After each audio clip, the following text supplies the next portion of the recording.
بسم اللہ الرحمن الرحیم۔ سورہ ملک کا اردو ترجمہ۔ بسم اللہ الرحمن الرحیم۔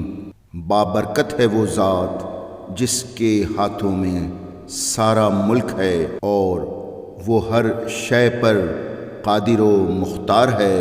اس نے موت و حیات کو اس لیے پیدا کیا ہے تاکہ تمہاری آزمائش کرے کہ تم میں حسن عمل کے اعتبار سے سب سے بہتر کون ہے، اور وہ صاحب عزت بھی ہے اور بخشنے والا بھی ہے۔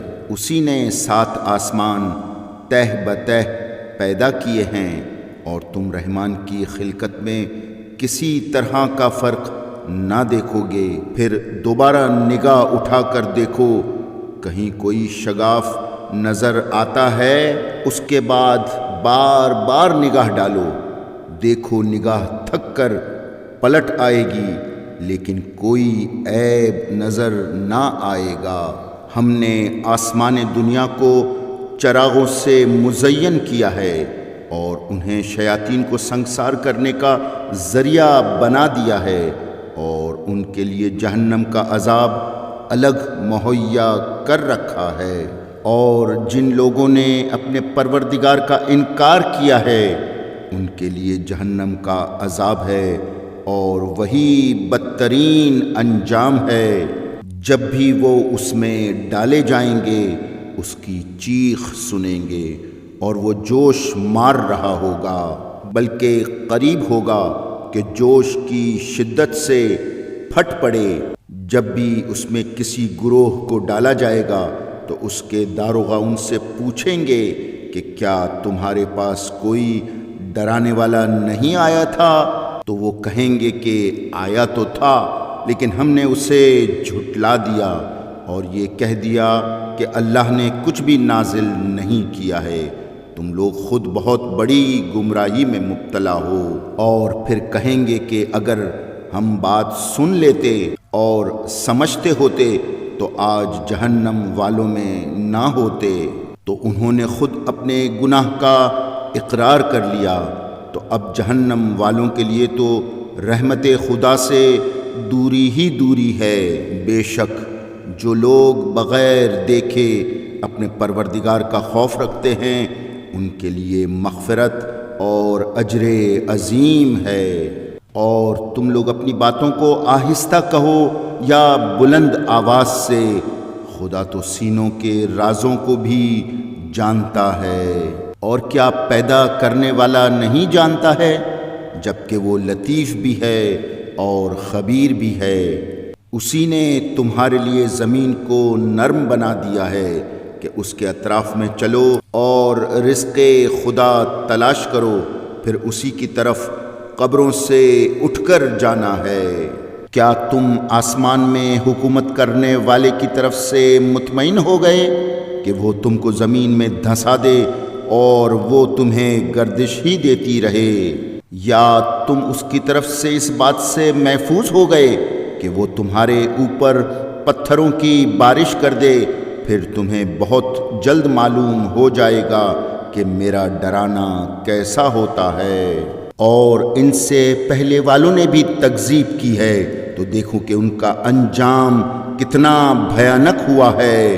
کیا ان لوگوں نے اپنے اوپر ان پرندوں کو نہیں دیکھا ہے جو پر پھیلا دیتے ہیں اور سمیٹ لیتے ہیں کہ انہیں اس فضا میں اللہ کے علاوہ کوئی نہیں سنبھال سکتا، کہ وہی ہر شے کی نگرانی کرنے والا ہے۔ کیا یہ جو تمہاری فوج بنا ہوا ہے خدا کے مقابلے میں تمہاری مدد کر سکتا ہے؟ بے شک کفار صرف دھوکے میں پڑے ہوئے ہیں۔ یا یہ تم کو روزی دے سکتا ہے؟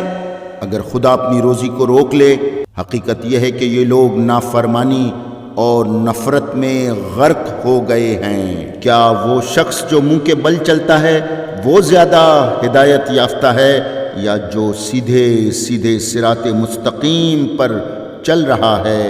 آپ صلی اللہ علیہ وآلہ وسلم کہہ دیجئے کہ خدا ہی نے تمہیں پیدا کیا ہے اور اسی نے تمہارے لیے کان، آنکھ اور دل قرار دیے ہیں۔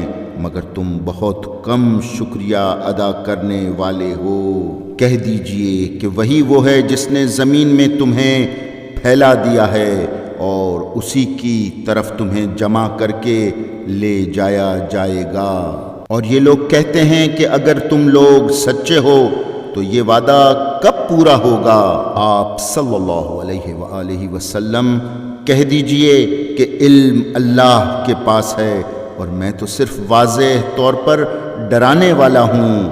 پھر جب اس قیامت کے عذاب کو قریب دیکھیں گے تو کافروں کے چہرے بگڑ جائیں گے اور ان سے کہا جائے گا کہ یہی وہ عذاب ہے جس کے تم خواستگار تھے۔